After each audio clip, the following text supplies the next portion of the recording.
So, Cillian Murphy, Jamie Dornan, how are you both? Good, mate. How you doing? Thank Good, you. yeah, very well, thank you. So, what would you both say sets Anthropoid apart from any other war film out there?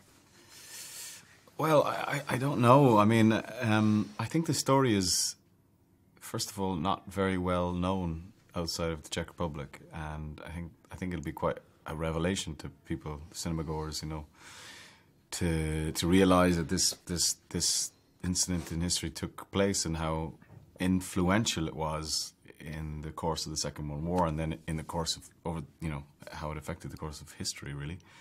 And then, you know, it's a true story, and I think that the characters in it, what Jamie and I both responded to in the script was that the characters were so human and so believable, and you spend a lot of time in the film getting to know these characters before the big assassination attempt occurs. So I think, you know, it's a different type of war film. I think it's a kind of old-fashioned in many ways, which I think is a good thing. So I hope that that's what separates it. Definitely. Yeah, I mean, I touch more on the character aspect of it in terms of I don't often think with war films you have, and I mean, there's plenty that do, but there's also plenty that don't. You don't have a huge investment in the characters and the soldiers that you're literally seeing being shot at or in these very compromising, awful situations. But as Cillian said, you get to spend so much time with Jan and Josef and getting a good understanding of who they are and how they deal with this crazy situation that they find themselves in. And then I think the way they respond to the situation I find very relatable and identifiable, particularly for Jan, for my character. I really sort of resonated with me how he responded to the situation. Sure. And you're both actors who tend to star in more dramatic roles than comedic ones. Is that a conscious decision as an actor, or is it literally the scripts that come in, the ones that you like, are the ones with those roles? Yes, actually, it tends to be that. I mean, I love watching comedies or whatever, but the films that I really, the ones that are close to my heart, I guess, are the dramatic ones, you know, and the pieces of, generally not just films, like pieces of art and literature and everything. They tend to be the ones, I think, where the stakes are raised, and to me that is drama. Yeah. The greater the stakes, the greater the drama. Completely. And that, to me, is more compelling to watch, and that's, I guess, the sort of material that I'm drawn to. Really. Sure. Yeah. I mean, yeah, but relatively similar to me, and I guess you play a couple of roles that are dramatic or intense or whatever, and just so happens the way the industry, you wouldn't be first on comedy producers list based on the fact that you haven't played anything remotely comic yet. Paul Spector. No, exactly. Comedy. I mean, that's just, the two of us together in a comedy just isn't going to happen. I don't think any studio or independent filmmaker would think that was a good idea. So yeah, it is funny just the way it goes. Although I always think that's weird about this industry. It could have gone very differently if your first break had been something where you were comedic in a comedic, and then suddenly and then you do sometimes get.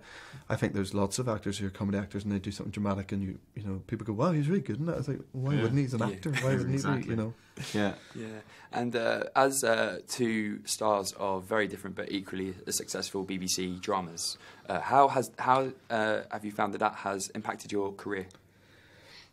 Well, television is in such a great place at the moment, and I think both The Fall and Peaky Blinders are great kind of ambassadors for British television in terms of that they both are loved kind of all over the world. Yeah. They're not just at home and in Ireland, and it's kind of mad and coincidental that we both ended up, being involved in those and then also making films. And, there's a lovely cross-migration, I think, now between telly and film, and a lot of the great writing that you used to find in sort of independent film has now moved to television. So, if you have a nose for good writing, then you'll kind of follow it. And sure. A lot of it has moved towards television. And I think I became aware of that, a few years ago. So I was kind of looking for something that would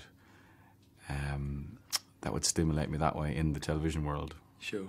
And just really want to quickly finish by asking you, how does it feel to be leaving behind Paul Spector? Am I leaving behind Paul Spector? Can we say that? I thought that it was announced it was the third and final series. I don't know if... was that I think you've just given something else. Might be an exclusive. Could well be.